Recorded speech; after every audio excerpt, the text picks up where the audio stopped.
In this tutorial, I'm going to show you how to create a convincing condensation effect in 3ds Max using tyFlow. We'll go through the entire process, starting with the particle system, meshing, and animation. I'll also show you how I approach the shading and the lighting in this scene. I'll be using Redshift, but the techniques can be easily applied to any other render engine, such as V-Ray. Plus, I'll share a few extra tips to help you optimize your scene and work more efficiently. Alright, in a new scene, the first thing I want to do is check a few parameters. Let's make sure our units are set up correctly. Here, I want to work with centimeters. For the frame rate, we'll stick with NTSC. Next, create a teapot and center it in the scene.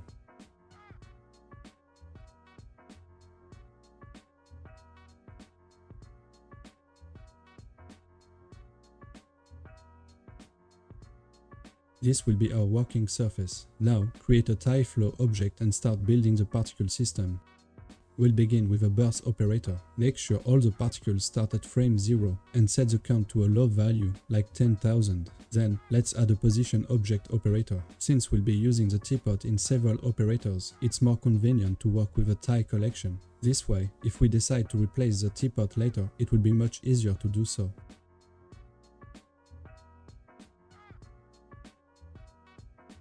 Finally, set a mode separation value, as this will help with the next steps. Add a shape operator and choose a low resolution sphere as a mesh. Change the display to geometry so we can see the result. It's way too big, so let's add a scale operator and reduce the size. As you can see in our reference, the droplets aren't all the same size. Add some variation with the uniform scale setting enabled.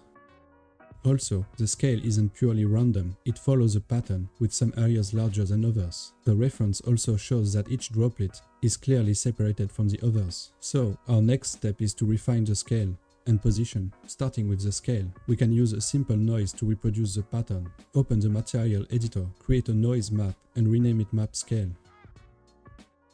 Change the mode to explicit map channel and reduce the scale.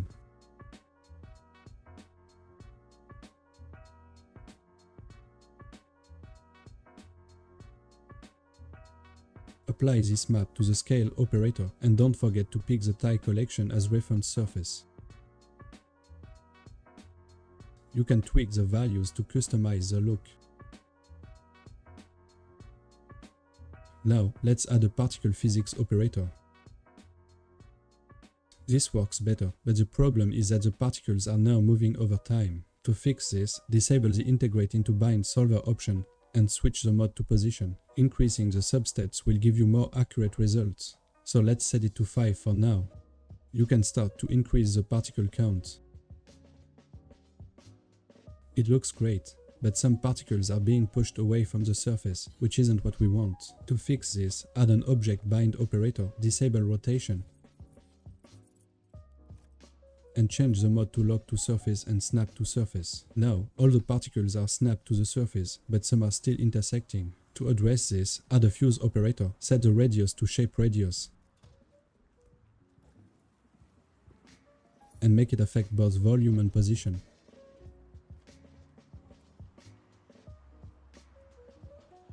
It's looking better, but since some particles are now larger, there are still some penetrations. Let's eliminate this by adding another fuse operator. Now it's looking good. We can now move on to the animation. According to the reference, only the larger droplets are falling due to gravity. To isolate the larger particles, we can use a property test operator.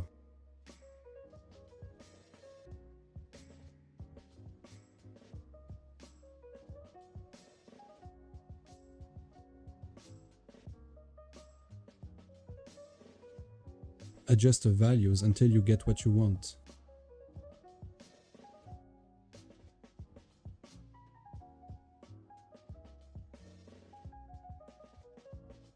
And remember to name your events to keep a clean workflow.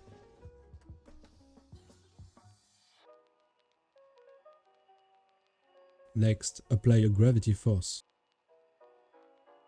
You can also add some variation to the gravity. To keep the particles stuck to the surface, simply duplicate the object bind operator we used earlier. Just be sure to set the friction to 0 so the particles can move freely on the surface.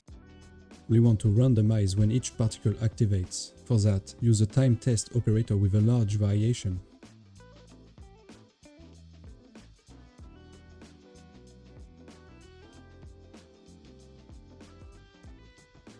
Now comes the tricky part. We don't want the particles to fall in a linear fashion. If we refer back to our reference, we can see that the droplets don't move at a constant speed. Some slow down, stop, or accelerate. An easy way to replicate this behavior is by using a noise. Open the material editor and create another noise map. Rename it noise speed and adjust the values as needed.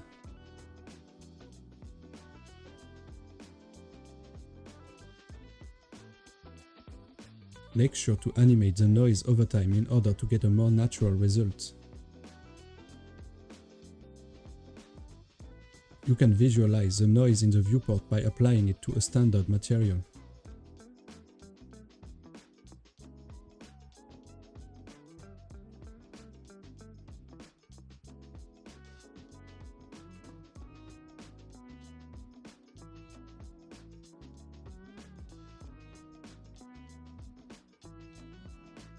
Now add a surface test operator and switch the mode to texture. Pick the tie collection and apply the noise map to the texture slot.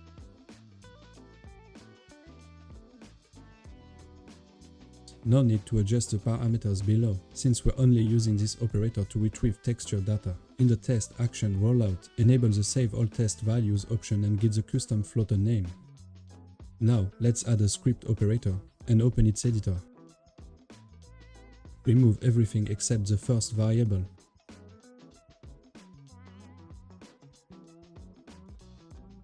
And create a new variable to retrieve the texture data.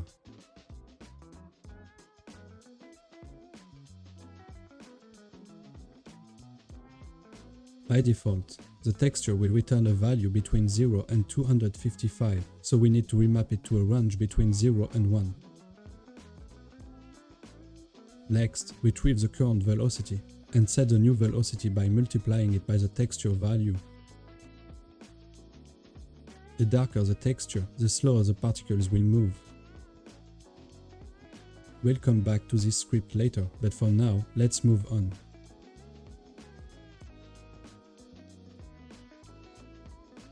We can further enhance the animation by adding some noise to the trajectories. Add a force operator and configure it with a built-in noise.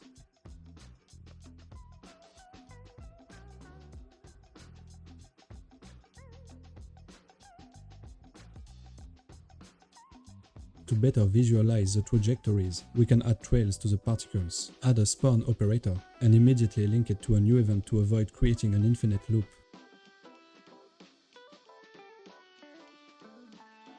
Set its mode to by travel distance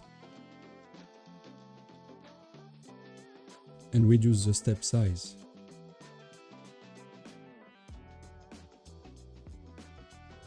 Make sure to remove the inherited velocity so the trail remains static. In a new event, add a scale operator, switch its timing mode to continuous, set its value to 0 and reduce the interpolation value. Let's observe the animation. We can see a few issues. The simulation seems to lack precision. In that case, it might be smart to increase the time step.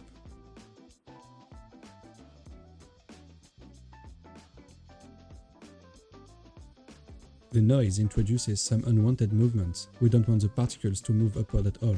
Additionally, when the particles slow down, they shouldn't be affected by the noise. To fix the first problem, we can simply use a limiter operator and set the Z velocity to 0.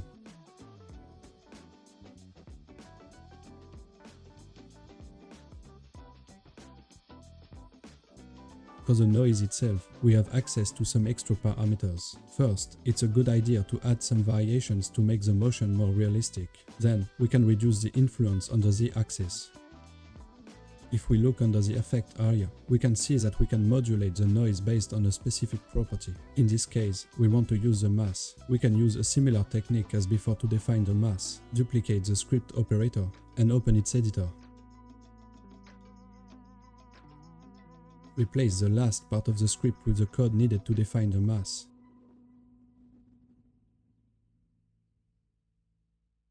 Then, go back to the noise and adjust the values accordingly.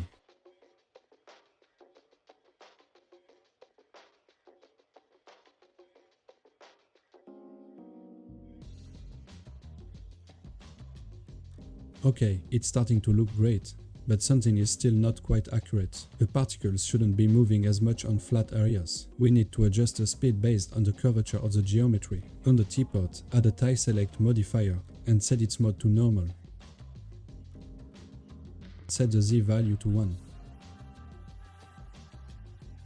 Enable the Assign to Map Channel option and set the desired map channel. The tySelect modifier creates a value for each vertex. This value is saved in the mapping. To retrieve it, open the material editor and add a vertex color map. Set the same map channel as in tySelect. Then, in tyFlow, duplicate the surface test operator and replace the map with the vertex color map. In the test action rollout, change the custom float's name to a new one. Next, open the first script we created and add a new variable to retrieve this value.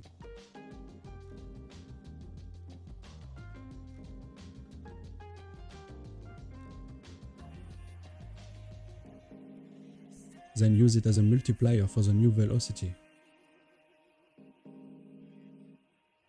By default, the flat areas will have the highest values, while the inclined areas will have values close to 0, which is the opposite of what we want. To fix this, simply add 1 minus in front of it to invert the result.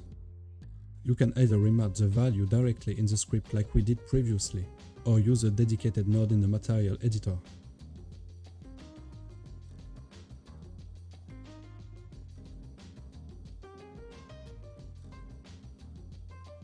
Make sure the object bind is placed above the force.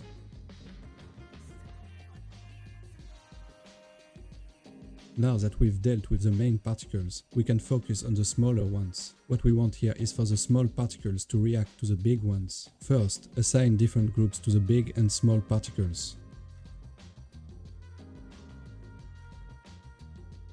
Next, add a property test operator to the small particles and set it to neighbors. Adjust the test value to greater than 0 and set the test type to particles with neighbor radius overlap. Set the search radius to shape radius.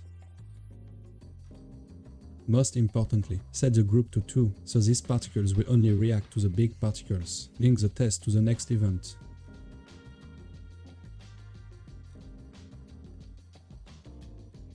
Add a particle physics operator to simulate the surface tension. This way, particles will be attracted to each other if they get too close. Switch its mode to attraction.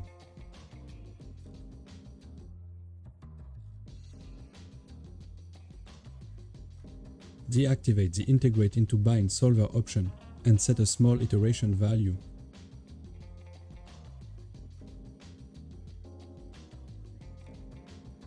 Remove the groups of the trails event to make sure it doesn't affect the rest of the sim. Then, add a fuse operator and set its mode to fuse if position in radius.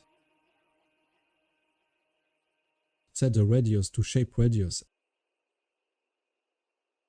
Enable the fuse effect volume option.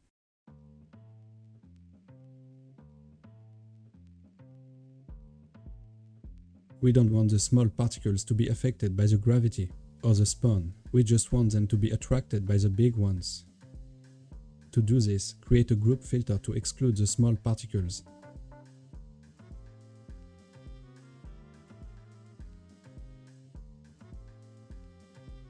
And apply it to all the relevant operators.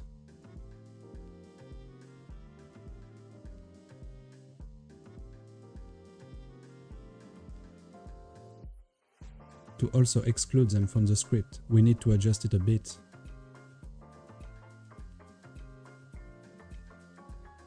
In C#, the groups are implemented as flags.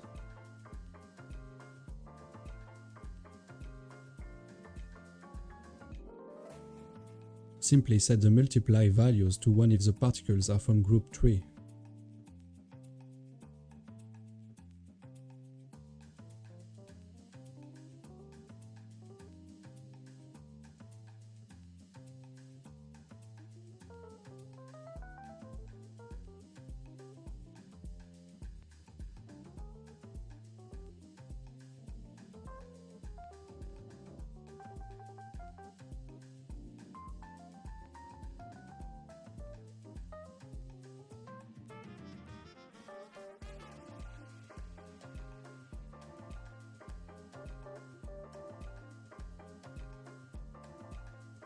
Let's observe the animation.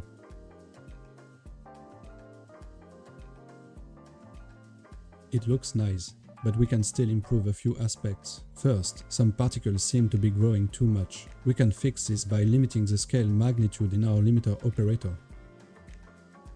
Second, we notice that some of the big particles aren't being affected by other big particles. This is because they are in the same event and can't detect the movement of the other large particles. To fix this, copy the property test operator from the small drops event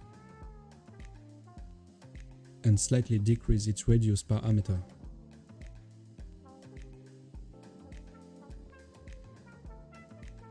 As we can see, the problem is that some particles are immediately affected at the beginning. An easy way to prevent this is by using clustering. This will ensure that the areas where particles are initially grouped together won't be affected. Add a cluster operator in the first event.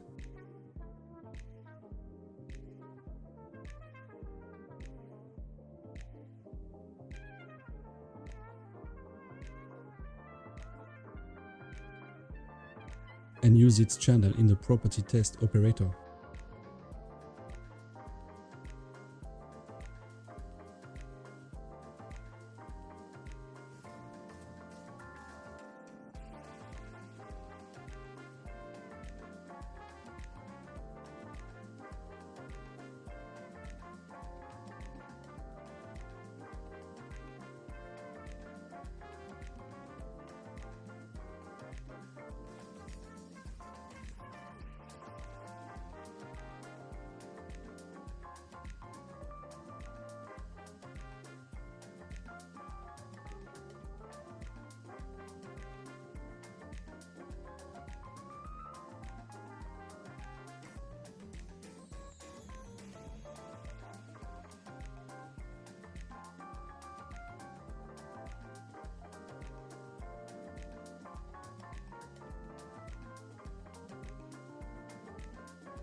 In some references, we can see that some droplets fade at certain points in their trajectory.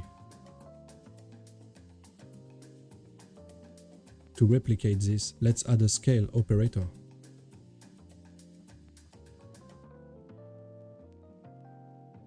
Set its timing to event age and choose a value like 70 so the fading doesn't happen immediately. Next, let's add some extra conditions in the filter's rollout. First, we don't want all the particles to fade, just the big ones and maybe only about 20% of them. Second, we only want particles that are large enough to be affected.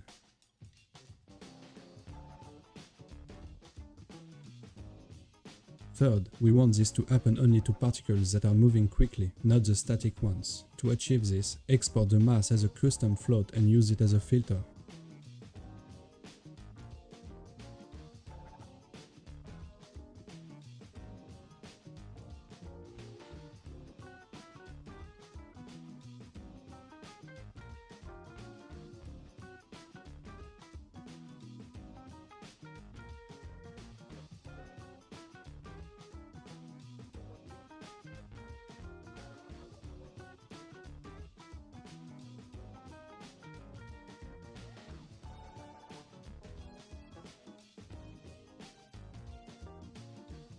It's looking good.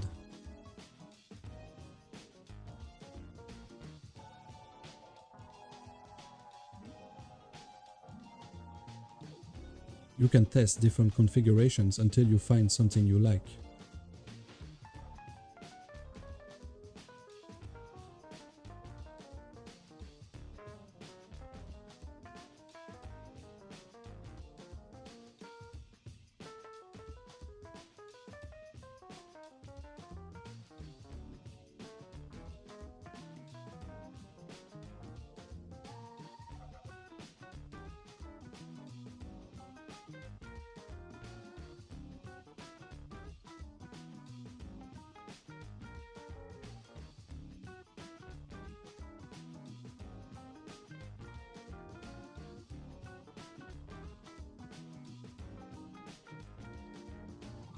We can also add a property test operator to delete particles once they become too small.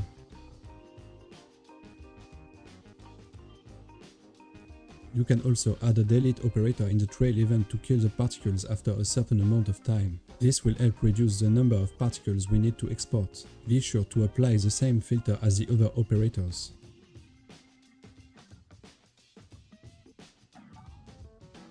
Now we can start working on the small residues that sometimes appear as the droplets travel. It's pretty simple to do this. Add a spawn operator, link it to a new event, and set its timing mode to continuous. We don't want these residues to move, so in the inherited rollout, set the velocity to 0. Also, reduce the scale and add some variation. Add a spread to randomize their position, and use the same object bind operator that previously locked them to the surface. To make it look more natural and less linear, open the timing rollout and add some frame skipping variation.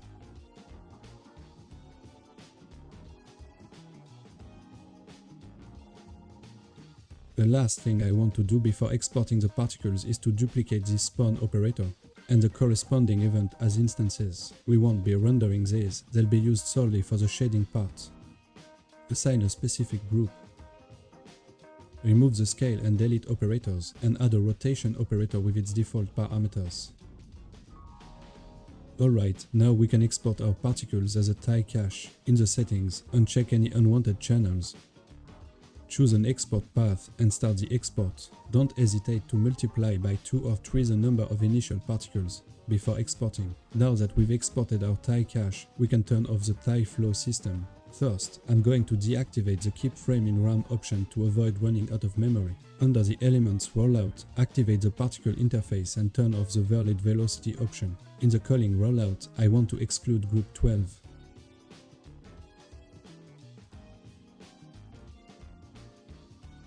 Rename the tyCache to particles to mesh and create a tyMesher.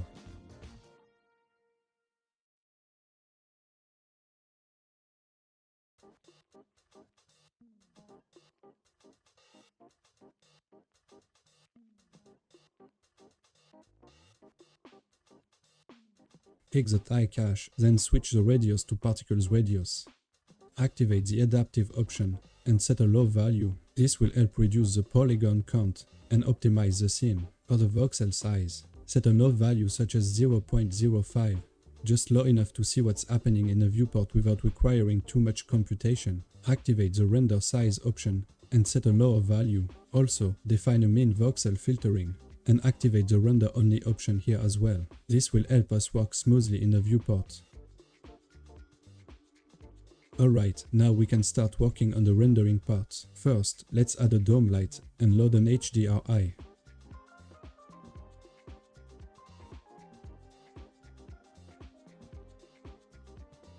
For smoother performance, let's disable the auto update option in the tyMesher for now and adjust the lighting.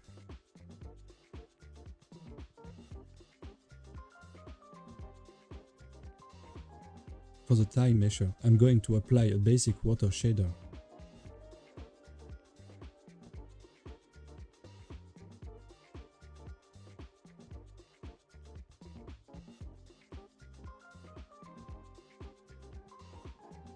As for the surface, I'll start with a basic gold shader that I'll customize.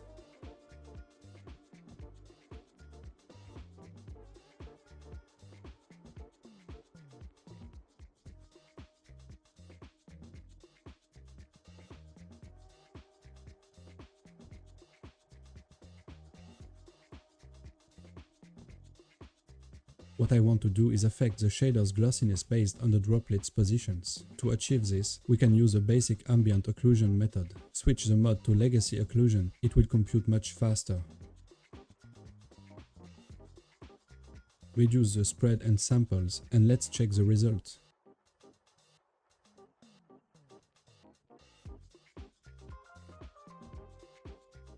It might be a bit hard to see, so we can temporarily deactivate the tyMesher visibility to make it easier to inspect.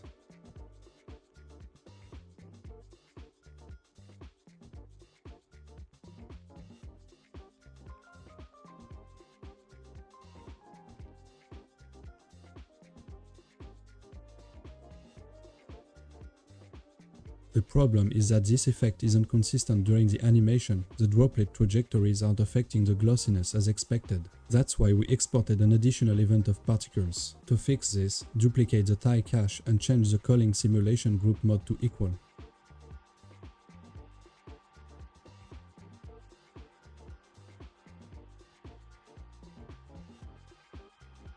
Disable its visibility to the camera.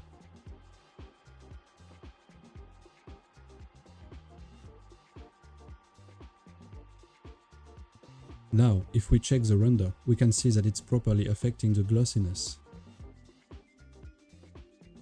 Let's refine this shader by adding some extra details. First, I'll incorporate the same map used for the particle scale to influence the glossiness.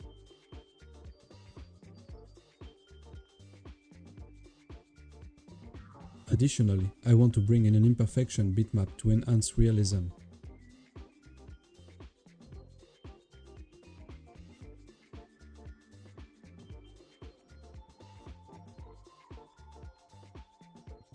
We'll blend these elements together.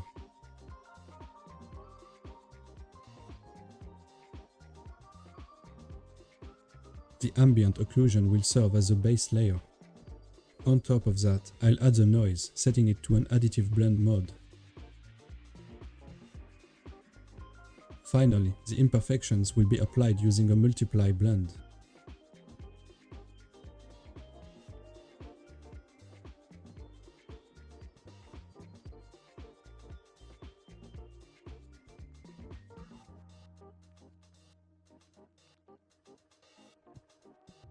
As for the ground, feel free to use the textures you want.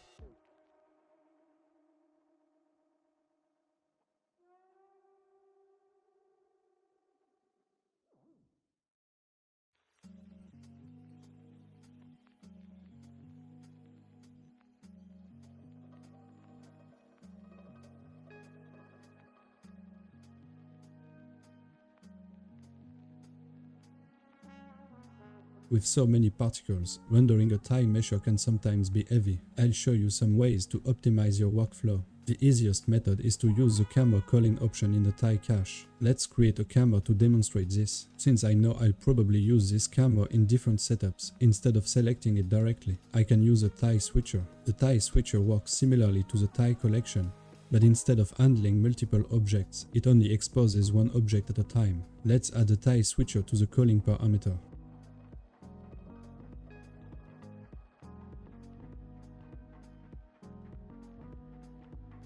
As you can see, it's already reducing the number of particles. In many cases, that might be enough, but what if I also want to remove particles from the back of the teapot? I could use a box to manually call them.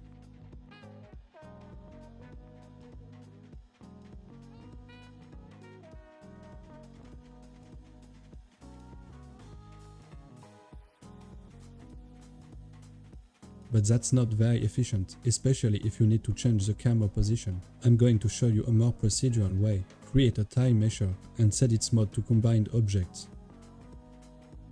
Then pick the ty collection. This will give us a copy of our teapot. Add a ty select, switch to polygon mode and change the selection to raycast and object lookat, then pick the ty switcher. Increase the selection slightly for a margin of error and then invert it. Add a material modifier and assign a number.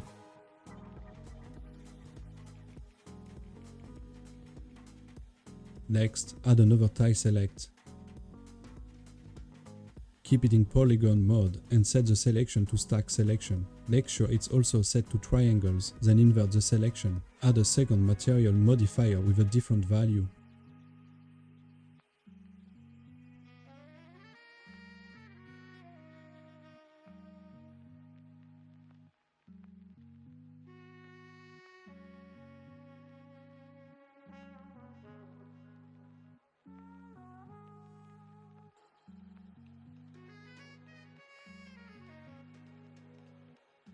Create a new tyFlow system and name it raycast.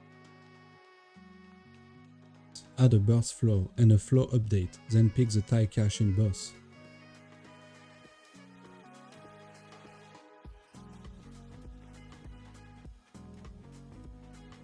Enable index is ID for both as well.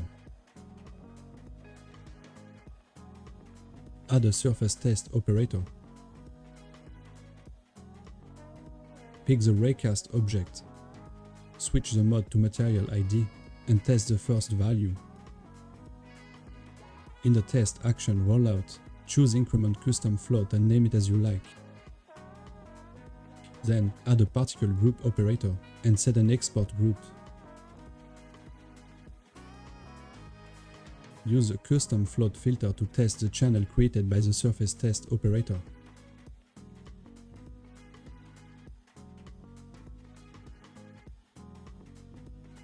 Check the result with a display operator. It's working, but if the camera moves, occluded particles need to disappear.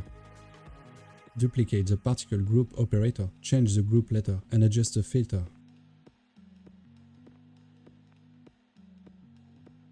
Reset the channel value each frame using a custom properties operator. Now, particle groups update in real time based on the raycast.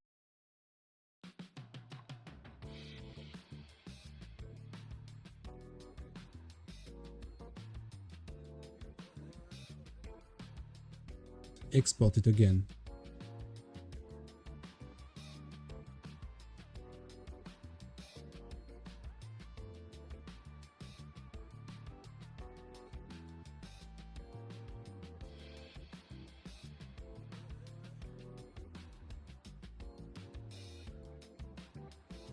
In the calling rollout, set the right export group. Disable keep frames in RAM. Turn off sort particles by ID and disable the verlet velocity option.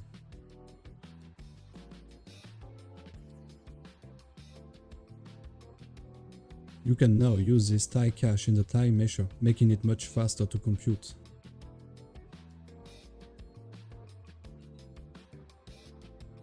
The HDRI looks good, but it could use some additional lights. To add lights around the teapot procedurally, we'll use tyFlow again. Create a new tyFlow system and name it lights. Add a birth operator to create particles at frame 0.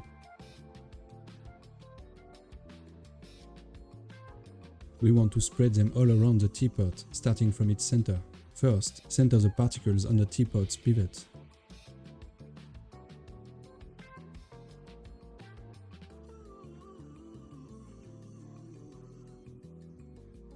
Add a position object operator and select the tie collection. Now the particles are on the teapot.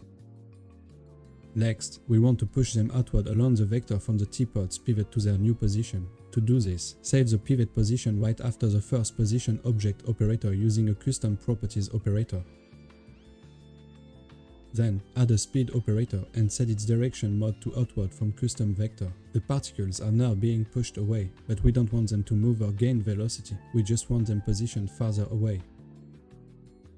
Add an integrate operator, which will move the particles according to their velocity, and then clear that velocity, making it look like the particles are just being placed in their new spots. You might need to increase the speed magnitude to see a noticeable effect. Feel free to adjust these values as well as the variation. Some particles might be pushed below ground level, which can easily be fixed using a limiter operator.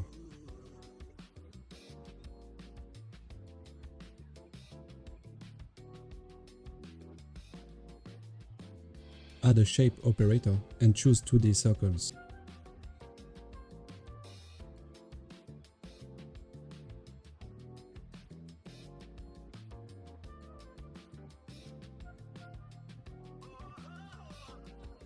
Next, add a rotation operator and set its mode to look at. Pick the tie collection and adjust the orientation so the circles face the teapot.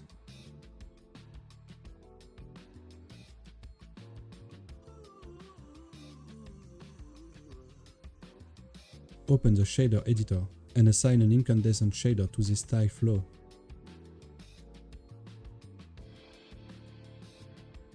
This will make the particles emit light.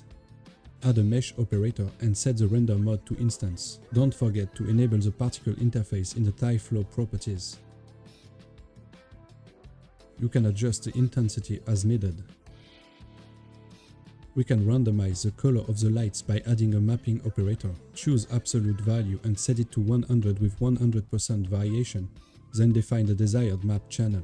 In the material editor, connect a gradient ramp text map to the color using the same map channel. Set the tiling to 0.99 to avoid the common bug in the gradient ramp. Then, simply select the random colors you want.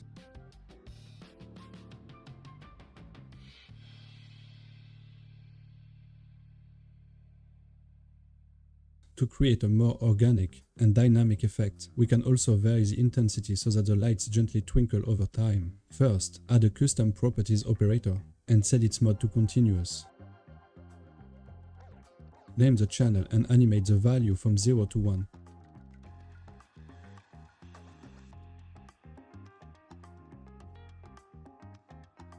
Then make it loop using the graph editor.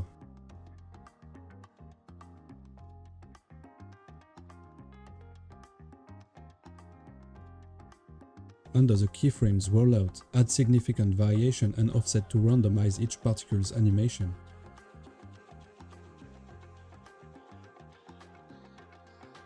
Next, add another mapping operator and set its timing mode to continuous. Change its mode to custom float and use the channel we just created. Assign a map channel value, ensuring it's different from the first one. In the material editor, connect another gradient ramp to the intensity channel, set the correct map channel value, and again adjust the tiling to 0.99. You can now adjust the values to fine-tune the effect. I prefer my lights not to turn off completely, so I'll change the black to a mid-gray. Lastly, you can remap the values using a redshift change range node to boost the intensity if needed. Experiment with different seeds and values to achieve various looks.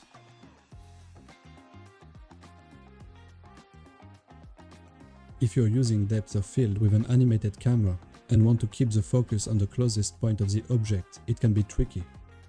You could use a helper to set the focal distance, but if the camera moves around the object, you'd have to animate the helper too.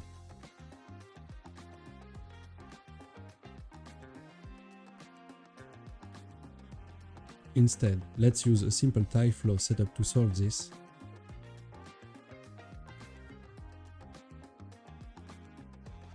Position it on the camera's pivot.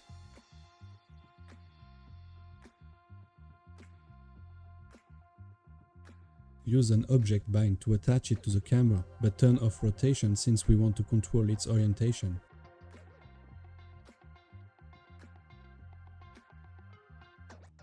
Add a rotation operator, set its timing to continuous, and switch the mode to object align. Then select the camera.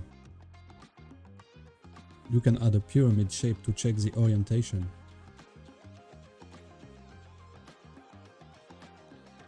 If the orientation is off, you can fix it by adjusting the rotation values.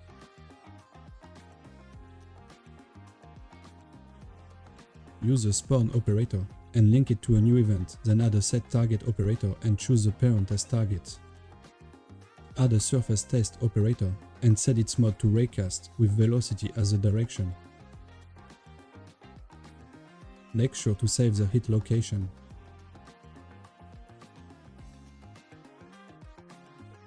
Now the particle needs the velocity information to throw the raycast. Add a speed operator, switch its timing to continuous and set its direction to particle z.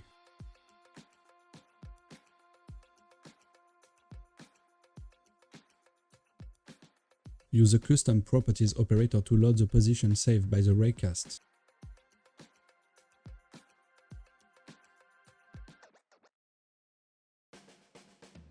Now, this particle will stay on the object based on the camera's direction. You can export this particle as a helper and use it to set your camera's focal distance.